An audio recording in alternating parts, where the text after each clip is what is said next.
Good morning. Welcome back to the channel. It's Monday, Thanksgiving Day. It's a holiday everywhere, so nobody's working. And we're picking corn. So what we're doing today, we decided to do a little bit more. We're getting the bottom put in.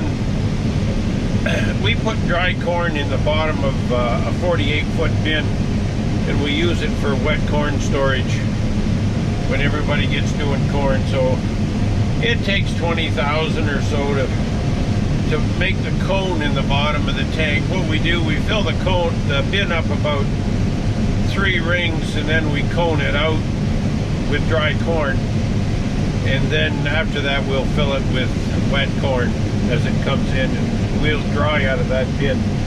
It's a 65,000 bushel flat bottom bin with a full aeration floor. And what we'll do, we just dump wet corn in and just keep drying out of it. And it makes it so we can hold a little more. We also dry out of a couple of hopper tanks. One's a 10,000 and one's about a 6,000.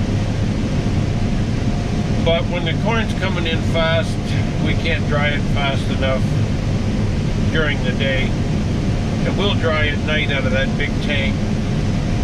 So that's how we do it. I'm going to do a video up there, probably this video.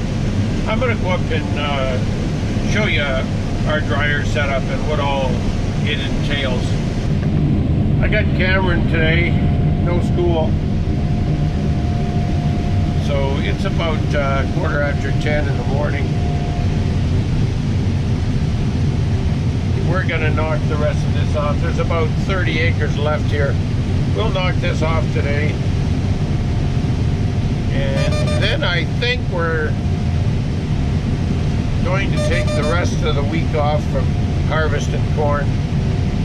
And I don't know what else we're gonna do. We've got a little bit of cover crop to spray off. We'd like to plant a little more wheat. Whether that'll happen or not, I don't know. The ground's pretty wet. Any wheat we got in looks pretty good, so that's a good thing.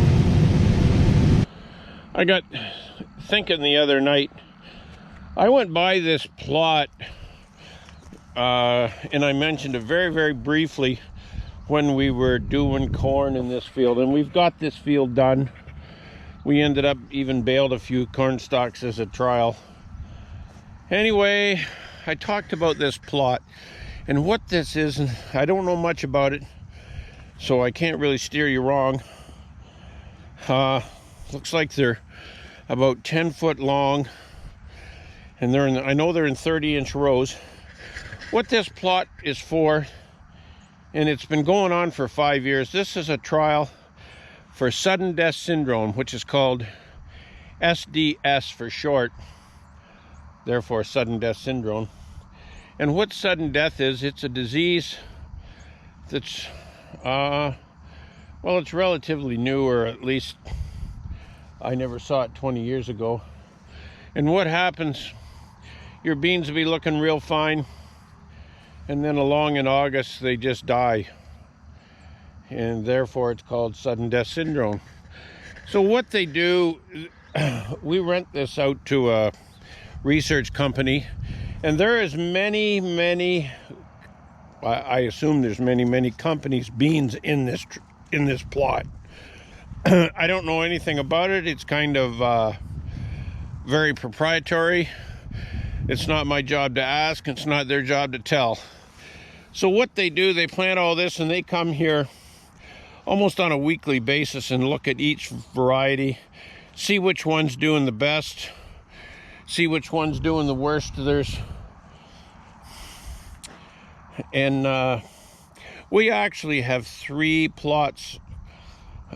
There's this one on this farm, and then we have another farm on the clay, and there's a corn plot there and a soybean plot with the same company. And to get a seed variety, it isn't, they just don't magically grab a few beans and say, well, this is a variety. There's a lot of research goes in And they may throw a variety away. They'll put it in here, invest some money in it, and maybe, well, for one, it could have SDS. Or it could, maybe it doesn't stand, maybe it doesn't yield, maybe it's too tall, maybe it pods too close to the ground. Many things, and that's what they're doing through the year. They look at it and see the various traits. Anyway, I just thought when I was going by this plot, I would explain. And if you go back in our videos, I had Dr. Don McClure show us last year, I believe that was last year, how to cross a variety. And once you make a cross on a soybean, you've developed a new variety, and once it's crossed, it stays crossed. And I think we talked about how you get a new variety, and typically what the seed companies do now, they'll send it either to Puerto Rico, Costa Rica, Chile, or Hawaii. I would prefer Hawaii if I had to go look. Anyway, and the reason they do that, they get 2 more generations in a winter down there. So the variety gets to be 3 years old, essentially the first year. And then they'll bring it up here and they'll put it in a plot like this, see if it has disease tolerance or whatever. Anyway, that's it briefly. I would expect maybe you'll see this plot disappear today. So I thought this morning when I was going by in the truck, I thought, hey, I should explain a little bit about that plot. If you have any questions, put them in the comments down below. And if I can't answer it, I certainly can find the person that can. And I'll get back to you. What's happened with the corn? We're kind of stopped right now, waiting on ground to dry. And I'll finish this video hopefully by the end of the week. Man, I know somebody's gonna give me the devil because it's too noisy, but I'm out here at the corn dryer.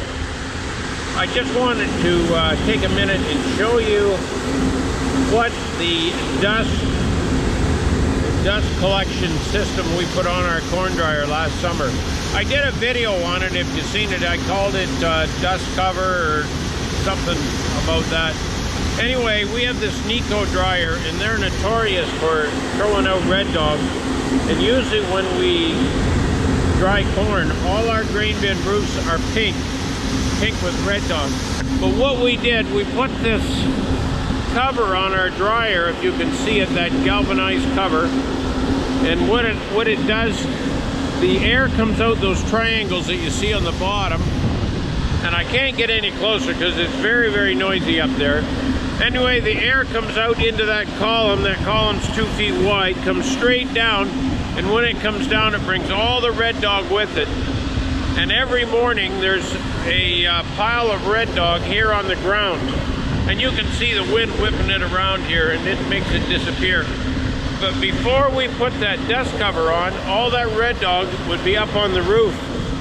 And when you get dew in the night, the red dog would stick to the roof, and then it wouldn't come off. And we had to get up there and wash it off. Anyway, I just wanted to take a minute, show you how that cover is working. Yeah. Yesterday, Cameron, he texted me, Grandpa, what's this week's video gonna be about? Because I usually hand him a video on Friday so we can get one up for Saturday or Sunday morning. This week's video has been all about rain. We did combine.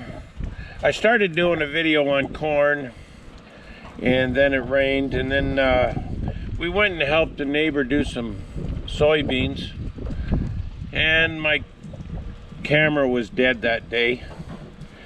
So the rest of the week, the theme here has been rain, and this is why I thought I'd show you working ground. Well, it's hard to work ground when it's laying in water, and I can I wanted to do a wheat planting video. We want to plant a couple of 100 acres of wheat yet. We've got some in, but we'd like to get a little more in. But it just will not stop raining.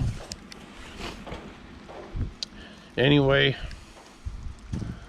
I'm going to take you back to the corn plot this morning, and I'll show you what went on back there. Yeah, this is our corn plot. I wanted to get out here when they were harvesting, but it just didn't happen. And what we have here, it's the same as the bean plot. It's little short rows. They come in and harvest a few feet at a time. And this clay farm, and they're doing, I don't even know what we're doing trials here for, but it's with a number of different companies. We work with a research company, and they work with other seed companies. And this is just, you know, I just wanted to show you our contribution to research. We have three different plots. There's 2 on this farm, and then one I showed you at the home place. And just to show you that there's more goes into a variety than just, you know, putting a big price on a bag of corn. I'll back up here and I'll show you why we're not picking corn.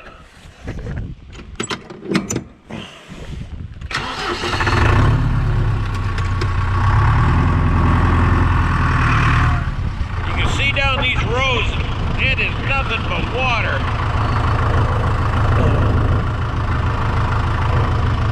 It's going to be a few days before we do corn.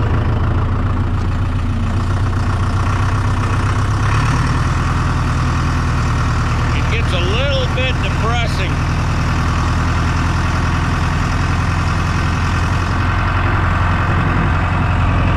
We would really like to get some more stuff off. Just not going to happen until the weather changes. Anyway, I'm going to cut this video off. The content's kind of all over this week, just because, well, I had the day the camera wasn't working, and then we had 2 or 3 days of rain, and so hopefully this next week will be better and I'll get something. I just don't like filming the same thing over and over again. Like, how many times can you look out a combine window and watch soybeans going into a grain head or whatever? Anyway, I'll try to bring you back next week.